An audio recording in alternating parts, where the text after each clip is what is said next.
Yo, what's good with you? Back in black with another Enlisted video. If you guys are new to the channel and you love shooting games just like me, make sure you aim for that like button and shoot that subscribe button as well. It'll help you find better teammates and improve your skill-based matchmaking. I unlocked the milk truck yesterday. I'm sure a lot of you guys have as well if you've been actively participating in the event that's going on right now. And I kind of just wanted to sit down and give my first impressions of using this vehicle, and I wanted to gauge everybody's opinion or get some feedback on anybody else who has been using this vehicle. So obviously the first thing I noticed is that it looks cool. It's a truck. We don't really get to use many of those in the game, and the ones that we do use for infantry transport are few and far in between, and they're pretty slow and easily damaged and destroyed. So I thought it was pretty cool. This is pretty fast, like I was saying, but first thing I found that was pretty annoying to me is I thought it would have been a little bit taller. The gun is what I'm talking about, because when you're looking on the front side of the truck, you're kind of forced to angle it up at an angle so as to not hit the front cabin of the vehicle, which obviously is realistic and makes sense. But I run into a lot of situations where it's pretty annoying, and if I have the enemy right in front of me, I can't do anything about it. You kind of have to angle the vehicle to the side, or kind of play with it using it in reverse, if that makes any sense, which is inconvenient. Yes, it's doable, but at the same time, nobody really wants to deal with that, and I imagine the Flak Panzer will be a lot more convenient in that sense.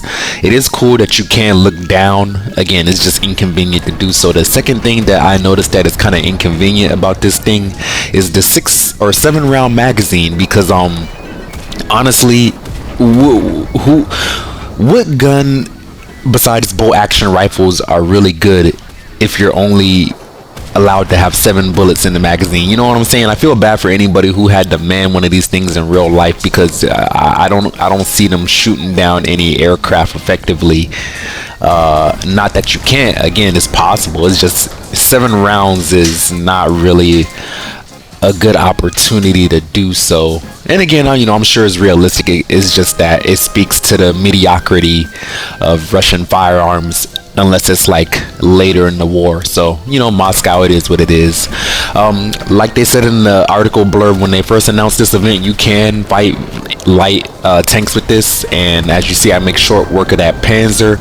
But the only time you're really going to be able to do that is if they don't see you first. So it kind of speaks to the playstyle that you kind of have to adopt with anti-aircraft vehicles in general, where you kind of just sit in the back of the map or on the outskirts, which I don't really encourage that type of gameplay. But honestly speaking, there's no other way that you can be successful using this vehicle. It's really I don't want to call it a gimmick, because it does have its uses and it does have its utility on the battlefield. It's just that I don't want anybody to use this thinking they're gonna go crazy or go off. And I think the real limiting factor is, again, that 7 round magazine. If it was like 15 to 20, then yeah, you could probably make something work with that. But having to reload every 3 seconds when you're trying to dispatch a group of enemies running across an open field is very inconvenient. And again, if you're anywhere near the front line, they will notice that, and they will make short work of you, because it's a truck. At the end of the day, you can shoot through the window.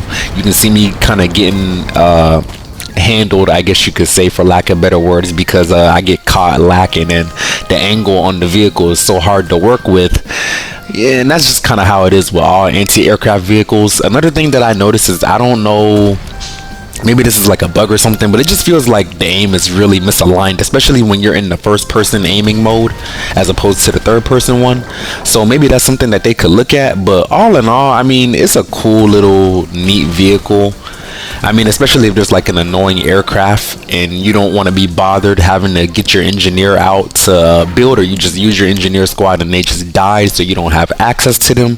You can kind of just pull this out, and you will still have the capability at the very least to deal with the enemy aircraft. And if you so happen to spawn camp tanks, I guess it's kind of a douchebag thing to do, but you can do that as well. You saw me do it to that tank earlier. Not that I did it on purpose, but Conquest is kind of like I didn't really have a choice. He was going to have to come to me regardless. So it is what it is, man. Like I said, it's alright. Let me know what you guys think about the vehicle down below in the comment section. I do appreciate you guys for watching. Don't forget to aim for that like button, shoot that subscribe button as well.